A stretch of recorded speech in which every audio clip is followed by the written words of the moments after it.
Buenas tardes a todos. Un saludo muy especial desde acá, desde Colombia. Mil gracias a Novartis por la invitación a participar en este simposio. Hoy vamos a hablar sobre síndrome de activación macrofágica. Yo soy Adriana Díaz Maldonado, soy pediatra, soy reumatóloga pediatra en Bogotá, en el Hospital de la Misericordia y en el Instituto de Ortopedia Infantil Roosevelt. Estos son mis conflictos de interés. Voy a presentarles primero el caso de Simón. Simón es un pacientito de 3 años de edad que llega consultando por fiebre y cojera a nuestro hospital. La historia es de un cuadro de 2 meses de evolución que inicia con fiebre alta, no diaria, dolor cervical, malestar general. En el hospital donde consulta se le hace un diagnóstico de una neumonía, dan antibiótico ambulatorio por 7 días, pero al terminar ese tratamiento antibiótico hay persistencia de la fiebre con aparición de edema articular en manos, rodillas, dificultad para deambular, irritabilidad, por lo cual reconsulta.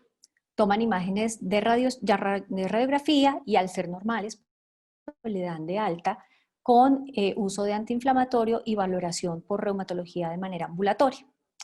Un mes después de esa primera consulta, dada la persistencia de los síntomas, que son fiebre diaria, aparición de brote que comprometía la espalda, el tórax, el abdomen, relacionado con la fiebre, no pruriginoso, no descamativo, aumento de la limitación funcional, presencia de dolor y mucha inflamación a nivel de manos, de rodillas y pies, entonces decide consultar a una institución de mayor complejidad y es cuando llega a nuestro servicio.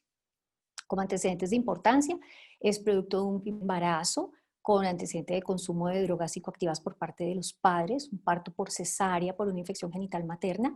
El parto fue hospitalario, peso y talla adecuados para la edad, tenía un programa de inmunización completo para la edad según nuestro esquema de vacunación, vive con los abuelos, acude a jardín infantil del estado, presenta cuadros respiratorios virales y gastroentéricos ocasionales y pues tiene una dieta que es muy rica en carbohidratos y en procesados. Al examen físico vemos un niño que está en muy regular estado general, con una tendencia a la desnutrición, una baja talla, un bajo peso, con una importante palidez mucocutánea. Se observa el exantema evanescente que tenía en ese momento y al examen, digamos, articular tenía una limitación cervical, tenía sinovitis en interfalángicas proximales, en metacarpofalángicas, en muñecas, en codos, sinovitis además en rodillas, tobillos y dolor en los tarsos, y adenopatías cervicales e inguinales. Se le toman unos primeros exámenes de laboratorio que muestran una importante leucocitosis, 22.980, con un predominio de neutrófilos, una hemoglobina de 11,9 y unas plaquetas de 479.000, con unos reactantes de fase aguda elevados, BCG en 54, PCR en 50. Le iniciamos manejo con AINE mientras empieza todo su proceso de investigación de procesos infecciosos, lo cual pues todo fue negativo, una PPD negativa, todos los cultivos negativos, ecocardiograma, ecografía de abdomen, que también fue normal. El 4 de abril, unos 5 días después de su ingreso, presenta este nuevo cuadro hemático. Tenía 13.000 leucocitos con unas plaquetas en 520.000, una BCG en 55, una PCR en 24 y una ferritina en 130. Hacemos diagnóstico de una AIJ de inicio sistémico, le empezamos desparasitación, se pone prednisolona a 2 miligramos por kilo y se inicia metotrexate a 15 miligramos por metro cuadrado por semana. El paciente, digamos que tiene una evolución favorable, disminuye la fiebre, el exantema ya casi no se presenta, el paciente tiene mucha menos limitación y dolor a la movilización. Este es su último, digamos, cuadro hemático de esa hospitalización. Vemos que ya tiene algo de leucocitosis todavía, 17.000, unas plaquetas en 521, BCG en 48, PCR de 30. Decidimos dar egreso y manejo ambulatorio con un control unas 2 o 3 semanas después de su egreso. Lamentablemente, el paciente no consigue una cita pronto por diferentes factores administrativos, sociales, en fin. Llega a 45 días nuevamente con un cuadro de aparición de fiebre diaria, aumento de la sinovitis en rodillas, en manos, reaparición del exantema, hiporexia, adinamia. En ese momento estaba con 20 miligramos día de prednisolona, tenía 3 tabletas semanales de metotrexate, ácido fólico y naproxeno cada 12 horas. Esta es, digamos que su cuadro hemático de reingreso, entonces tiene una importante, vemos, persiste la leucocitosis, pero había una caída importante de la hemoglobina, tenía una vez elevada con una PCR también alta. Vemos que en el control posterior, las plaquetas, digamos que tenía 957.000 plaquetas, una vez en 56, tenía 1.380 de ferritina, un fibrinógeno en 946, había una caída importante de los leucocitos, de la hemoglobina, triglicéridos elevados. Entonces dijimos, este chiquito está haciendo una activación macrofágica, inmediatamente lo pasamos a unidad de cuidado intermedio para su monitorización y para iniciar tratamiento con metilprednisolona en pulsos a 30 miligramos kilo día, lo cual administramos por 3 días, continuando después con prednisolona 2 miligramos kilo día y le pusimos ciclosporina oral a dosis de 3 miligramos por kilo por día. Afortunadamente, pues digamos que no tuvimos mayores complicaciones de su cuadro de activación macrofágica. El paciente respondió, digamos, a la terapia. Fíjense que después de tener una caída importante de los leucocitos a como venía, porque llegaba a 22.000, 17.000, 14.000, tuvo 7.250 leucos, con una caída también importante de la hemoglobina, de 957.000 plaquetas que tenía, llegó a 546.000. Entonces, así no tuviera una franca trombocitopenia, si vemos, digamos, en la evolución del paciente, vemos que hay una franca caída de todas estas cifras, con elevación de la ferritina, con caída del fibrinógeno, con unos triglicéridos altos. Después de los bolos de metil, el paciente responde favorablemente, disminuye la fiebre, el cuadro hemático mejora, el estado clínico del paciente y paraclínico mejora. Entonces, pues ya decidimos darle salida nuevamente con un control posterior, el cual lamentablemente tampoco puede hacerse en los tiempos en los que nosotros quisiéramos. Reingresa, llega a la consulta 40 días después con los padres decían que, los abuelos en este momento decían que el niño había mejorado algo de su limitación funcional, que ya no tenía tanta fiebre, que era muy ocasional, que casi no tenía exantema, aunque lo presentaba, que estaba mucho mejor de la inflamación, aunque persistía inflamación interfalángicas en muñecas y sobre todo en rodillas. En ese momento este era el tratamiento que tenía Simón al momento de la consulta, pero a pesar de que los cuidadores decían que el niño había mejorado mucho, el cuadro hemático seguía con importantes datos de inflamación, seguía con leucocitosis, volvió a caer la hemoglobina, tenía plaquetas elevadas nuevamente, una PCR muy alta, ferritina y triglicéridos nuevamente altos.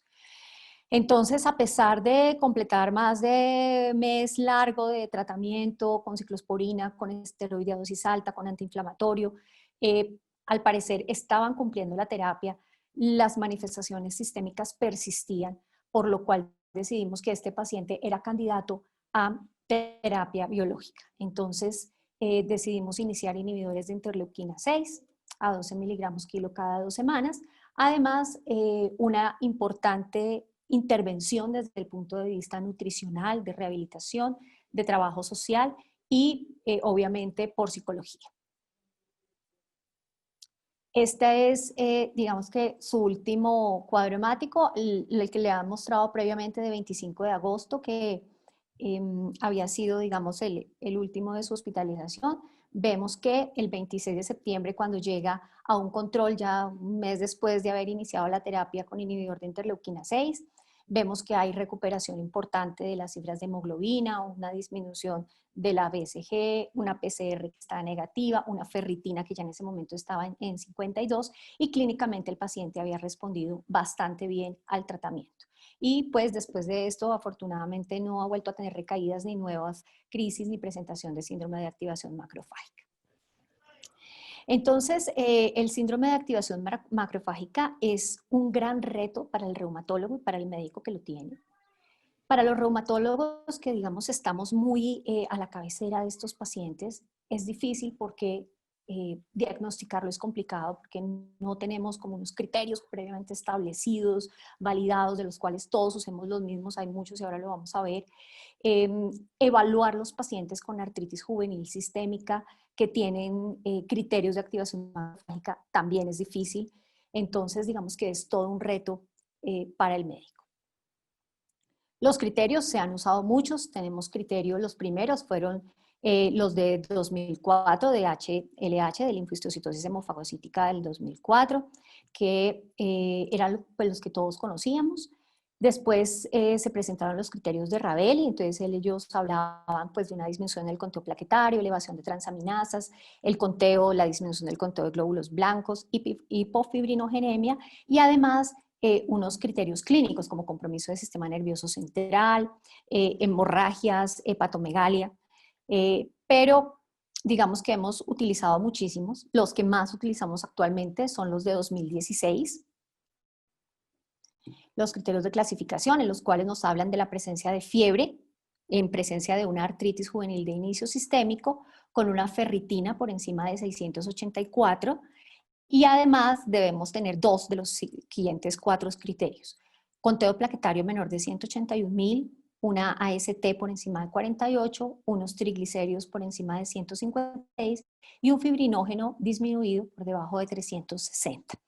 Aunque no tiene una excelente sensibilidad, tiene una muy buena especificidad y a diferencia, por ejemplo, del H-score o del MH-score, que tienen mayor sensibilidad y especificidad, pero son realmente bastante difíciles, digamos, para realizarlos. Los de 2016 nos ofrecen como una mayor facilidad y los podemos realizar en nuestra consulta, además con laboratorios que todos tenemos al alcance. Entonces, conociéndolos podemos hacer un diagnóstico un poco más rápido y podemos llegar más fácilmente a esa ventana de oportunidad para tratar a estos pacientes con activación macrofágica. La fisiopatología del síndrome de activación macrofágica es realmente fascinante. Tenemos muchas cosas, digamos, en juego cuando se presenta este síndrome de activación macrofágica. Lo inicial y al parecer una de las principales moléculas relacionadas con la génesis de esta patología es el interferón gamma. Sabemos que el interferón gamma activa al STAT1 en su forma dimérica. Esta es activada por los JAK1 y JAK2 y llega directamente al núcleo a frenar, digamos, la transcripción de este DNA por las IRF1. Además, también tenemos un cuadro en el que los glóbulos rojos, ¿por qué se presenta la hemofagocitosis? Porque estos grupos llegan y son fagocitados por este macrófago cuando se activa este STAT1. Y esto hace que las moléculas sean además llevadas dentro del endosoma para ser fagocitadas y aquí este grupo M se divide, biliverdina, bilirrubina y queda la ferritina libre, que además va a ser llevada fuera de la célula y por eso vamos a encontrar hiperferritinemia. También encontramos el complejo hemoglobina-heptaglobina, que unido al CD163 nos ayuda a disminuir la cantidad de hemoglobina que tiene nuestro paciente a nivel periférico. La interleuquina 10 es otra de las moléculas importantes en la génesis del síndrome de activación macrofágica. Vemos que esta también va a activar el STAT3 y este llega también dentro del núcleo a producir moléculas de citoquinas antiinflamatorias. Hay mucha relación, digamos, también con la activación del receptor del linfocito, el receptor 9, de los TLR9, que nos va también a activar todas las citoquinas proinflamatorias y en este momento, digamos que vemos acá en la parte inferior de la imagen, cómo esto nos activa todas estas citoquinas proinflamatorias, sobre todo interleuquina 6, interleuquina 1, que son también muy importantes en la génesis de este síndrome de activación macrofágica.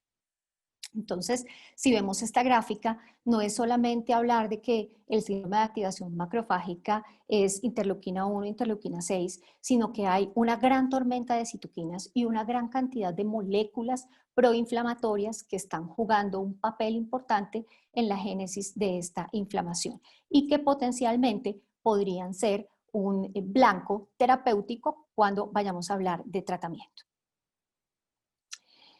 Entonces, digamos que estos mecanismos, digamos, de acción de los medicamentos tenemos cómo bloquear interleuquina 1, cómo bloquear interleuquina 6. Entonces, interleuquina 1 se ha utilizado anakinra, se ha utilizado canakinumab, de interleuquina 6, tocilizumab, interleuquina 18, que más adelantito vamos a hablar de él un poquito, no hay una presentación comercial disponible. Tenemos abatacept también, que bloqueándose de 28, digamos, el tofacitinib, que es una de las moléculas que podría estar en juego para el tratamiento de estos pacientes con síndrome de activación macrofágica al bloquear los JAK1 y JAK2. Y hay otros citoquinas que podrían estar teóricamente en juego, sobre todo la interleuquina 10 y el interferón gamma, que todavía no están francamente disponibles, pero que esperamos que los podamos tener como una opción en estos pacientes que no responden bien a las terapias pues, convencionales para el tratamiento de la activación macrofágica. ¿Qué tenemos en el tratamiento? Pues realmente inicialmente se trataban los pacientes con linfohistiocytosis hemofagocítica secundaria, que es como, o reactiva, como proponen ahora llamar al síndrome de activación macrofágica, y se conocía este protocolo de 2004 que se iniciaba con etopósido, se colocaba dexametasona y si el paciente tenía compromiso del sistema nervioso central, se colocaban dosis de metotrexate intratecal. Digamos que esto es lo que hace hematología con los pacientes que tienen linfohistiocytosis hemofagocítica primaria y en algunos en los que no se ha podido establecer bien el diagnóstico. Recordemos que el síndrome de activación macrofágica puede ser el debut de una enfermedad reumatológica. Entonces, muchas veces, más o menos en el 40% de los pacientes, estos pacientes no tienen un diagnóstico, sino que es la forma de debut, la forma de presentación de su enfermedad. Entonces, ¿qué hacemos actualmente? Nosotros utilizamos bolos de metilprednisolona intravenosos, pulsos días, y después se puede continuar dosis de metilprednisolona o se puede cambiar a dosis de prednisolona oral, pues según lo que nosotros tengamos disponible. Se utiliza adicional pulsos o en conjunto con los pulsos de metilprednisolona, la ciclosporina, que puede ser intravenosa o puede ser oral. Realmente preferimos la dosis oral a la intravenosa, porque la intravenosa se ha visto que tiene algunos problemas, sobre todo a nivel del sistema nervioso central. Entonces, en estos pacientes podría ser una complicación, pero con la dosis oral tiene muy buena respuesta. En los pacientes que no responden a los pulsos de metilprednisolona y a la ciclosporina oral, entonces se puede colocar etopósido y ese etopósido en los casos de falla podemos seguir además el protocolo de la linfohistiocytosis hemofagocítica de 2004, como lo veíamos en la diapositiva anterior. Aquí hay un grupo pequeñito de los pacientes que además hacen activación macrofágica o linfocistosis reactiva por infección. Estos pacientes en los cuales la infección de Epstein-Barr está presente, nosotros podemos colocar inmunoglobulina intravenosa y también está indicado y descrito el uso de rituximab como manejo en caso pues, de esta infección. Hemos visto no solamente relacionado con Epstein-Barr, ahora tenemos nuestro dichoso Simstack, y tenemos también infecciones de otro tipo, por ejemplo, influenza o tenemos hepatitis, que también han sido causa, varicela, que han sido causa de linfohistiocytosis hemofagocítica. Y como último, digamos, peldaño, viene el uso de los inhibidores de interleuquina. Entonces tenemos descritos inhibidores de interleuquina 1, inhibidores de interleuquina 6, como parte de ese freno de la tormenta de citoquinas que se produce en los pacientes con activación macrofágica.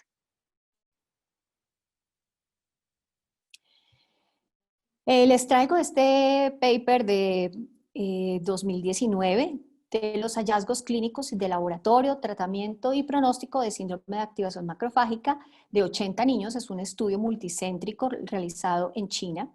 Participaron pues 80 pacientes que presentaron síndrome de activación macrofágica en 7 hospitales entre 2012 y 2018.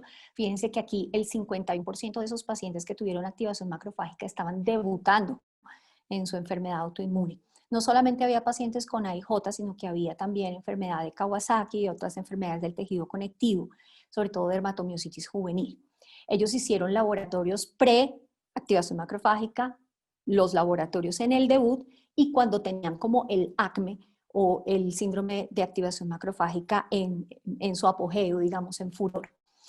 Estos pacientes encontraron que los que hicieron debut de activación macrofágica tenían hipotensión, tenían alteración en la AST, tenían LDH alta y tenían caída de la albúmina, que fueron como los datos que más significativamente encontraron.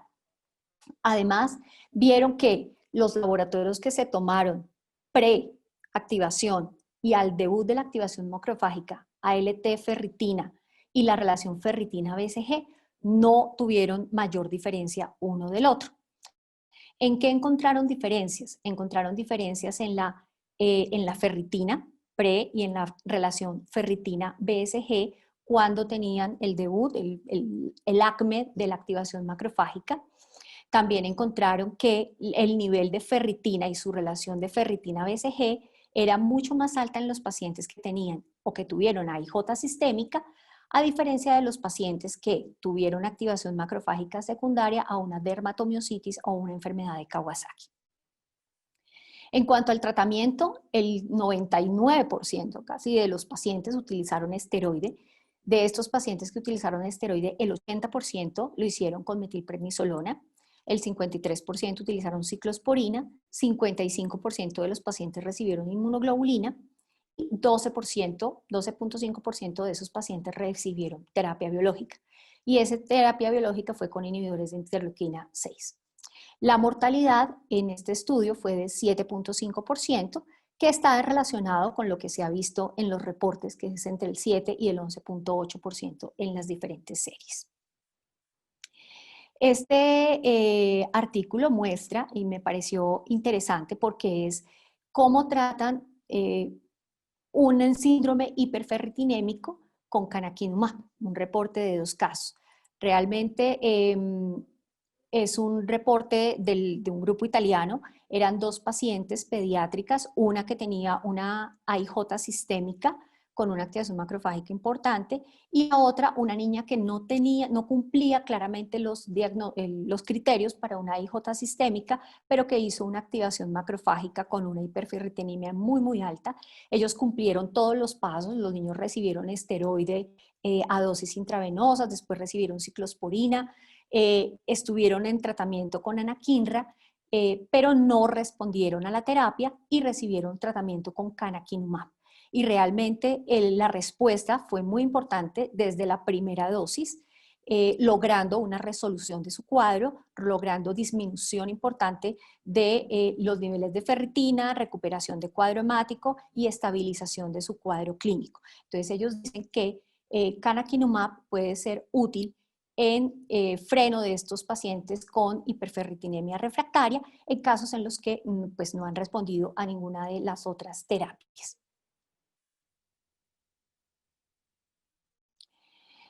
Este artículo de 2018 del efecto de la terapia biológica en los hallazgos clínicos y de laboratorio asociados a activación en pacientes con artritis idiopática juvenil, su objetivo fue ver el comportamiento de los criterios, lo que yo les decía antes, de 2016 para activación macrofágica y compararlo más o menos en la era prebiológico contra la de biológico.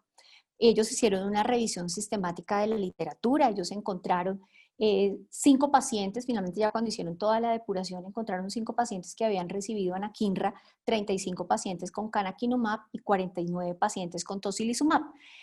Solamente entraron los pacientes de cana y de toci, porque realmente los pacientes de anakinra fueron muy poco el número y realmente decidieron no incluirlos. Se utilizó el test exacto de Fisher y el test de Mann-Whitney-Yu para los laboratorios. Los criterios, entonces ellos encontraron que fueron mucho menos efectivos en los pacientes que habían sido tratados con tocilizumab cuando se compararon con los que estaban en la cohorte histórica, que fue el grupo de control. El canakinumab, además, cuando se presentaba con el síndrome de activación macrofágica, encontraron que estos pacientes que lo utilizaron tenían menores niveles de ferritina que aquellos que utilizaron en la cohorte histórica. ¿Qué pasó con los pacientes que hicieron activación macrofágica y tocilizumab? Ellos tenían más trombocitopenia, más hipofibrinogenemia y un aumento importante de la AST. En cuanto a mortalidad, no hubo diferencias. Entonces, digamos que lo que nosotros podemos sacar de este artículo es que es muy importante para nosotros evaluar los criterios de la activación macrofágica en la luz, digamos, a la luz de lo que los pacientes están recibiendo. No es lo mismo aplicar unos criterios para activación macrofágica en un paciente que no recibe inhibidores de interleuquina a un paciente que los está recibiendo. Y eso es lo que nos da como a entender lo que nos muestra este artículo, mirando la comparación de los pacientes con CANA, con la cohorte histórica, y los pacientes de TOSI con la cohorte histórica. En mortalidad, pues no hubo diferencias en ninguno de los dos grupos.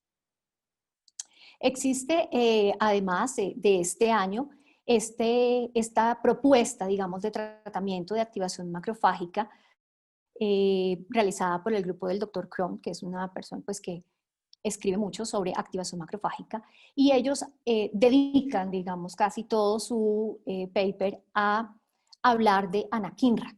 Entonces ellos proponen como primera línea de tratamiento anakinra, ya sea intravenoso o subcutáneo, seguido de al menos 1 o 2 miligramos por kilo por día, máximo 8 miligramos kilo día de este medicamento. Si es intravenoso o más de 100 miligramos subcutáneos diarios, administrado en dosis dividida o en infusión continua.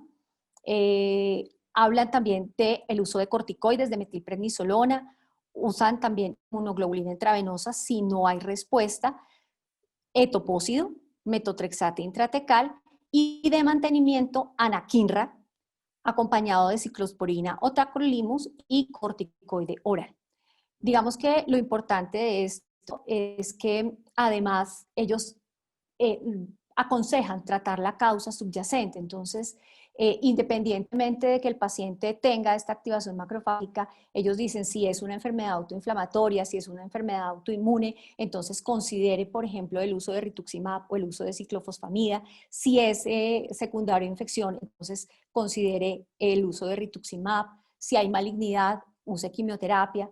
Y además dan como unas guías para la monitorización de estos pacientes, monitorizando la sepsis por efecto de la neutropenia importante que produce el uso de estos medicamentos, vigilando coagulopatía, vigilando órgano blanco y la prevención de todas las complicaciones. Entonces, recomiendan hacer profilaxis para infección en estos pacientes que utilizan este tipo de medicamentos o este esquema de tratamiento que proponen ellos acá en este año. ¿Qué sigue? ¿Qué sigue? Realmente, como les hablaba en la diapositiva de la fisiopatología, es importante ver a la activación macrofágica como esa importante tormenta de citoquinas que se presenta en el organismo. Entonces, si el paciente no responde a nuestra terapia inicial, si no está respondiendo a la dosis de anakinra que usamos, si no está respondiendo a la dosis de canakinumab que quisimos colocarle, encontramos inhibidores de otras citoquinas que muy prontamente ojalá podamos llegar a utilizar. Y entonces nos recomiendan, por ejemplo, emapalumab o ruxolitinib como opciones de manejo que son inhibidores de interferón gamma o inhibidores también de JAK1, JAK2 como propuesta terapéutica en caso de refractariedad al tratamiento. Entonces, como podemos ver, es difícil enfrentarse a un paciente con una síndrome de activación macrofágica. De pronto, en la experiencia que tenemos, los pacientes responden fácilmente a esteroide, responden al uso de ciclosporina A, pero hay algunos pacientes que no responden tan bien y necesitan entonces inicio de inhibidores de interleuquina, inicio de interleuquina 1, inhibidor de interleuquina 6, y si es el caso, no nos ha pasado, pero es probable que pueda llegar a suceder, que no responda a este tipo de terapias y tengamos que utilizar otro tipo de medicamentos que ojalá los tengamos pronto a nuestra disposición. Bueno, muchísimas gracias a todos. Espero preguntas sobre la intervención.